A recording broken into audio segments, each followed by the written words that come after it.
রাহমাতুল লিল আলামিন নিজের হাতে উসমান ইবনে তালহার হাতে আবার চাবিটা পৌঁছাইয়া দিয়েছে। বলেন সুবহানাল্লাহ। খুশি না বেজার? খুশি না বেজার? হ্যাঁ, খুশি না বেজার? আল্লাহর নবী বিশ্ব নবী রাহমাতুল লিল আলামিন বললেন, ও উসমান ইবনে তালহা, তুমি মনে করছো এই চাবিটা তোমার হাতে আর দেওয়া হবে না? রে উসমান ইবনে তালহা, আমি বিশ্ব নবী রাহমাতুল লিল আলামিন তোমার হাতের মধ্যে চাবিটা দিয়ে দিছি।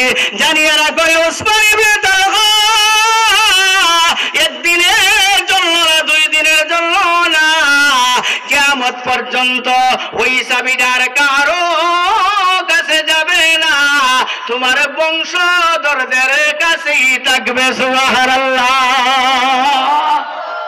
এখনো আছে, কিয়ামতের আগ পর্যন্ত এদের বংশধরদের হাতের মধ্যেই এই চাবিটা থাকবে।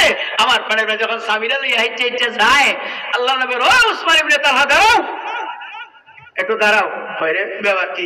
চাবিটা দিয়া দিলেন, আমি যাইতে গেছি, এখন আমার ডাকন, ব্যাপার কি? মনের মধ্যে বয় আছে নি না নাই? বয় আছে নি না নাই? হ্যাঁ, এমন বয় রে বাবা, ক্ষমতা চাললে এমন বয়, খোলা ভাতাত ঘুমাইও জান বসে বুঝায় না। কথা ঠিক লাগে? ঠিক। বনে তো পিঠ গুড়োই না, খোলা ভাতাত ঘুমাইও জান বাসে না। যে বেটায় শত শত মানুষে ফাঁসির রায় দিছে, যে বেটায় শত শত মানুষে আপনার 10 বছর 5 বছর 20 বছর জেল খাটাইছে, যে বেটায় বিনা অপরাধে উলামায়ে কেরামদেরকে জেল খাটাইছে, এই বেটা শেষ পর্যন্ত জংলাত দিয়া উন্দুরাল্লাহ খান খোলা ভাতাত ঘুমায়। আর একটু আওয়াজ বাড়িয়ে বলে ঠিক লাগে?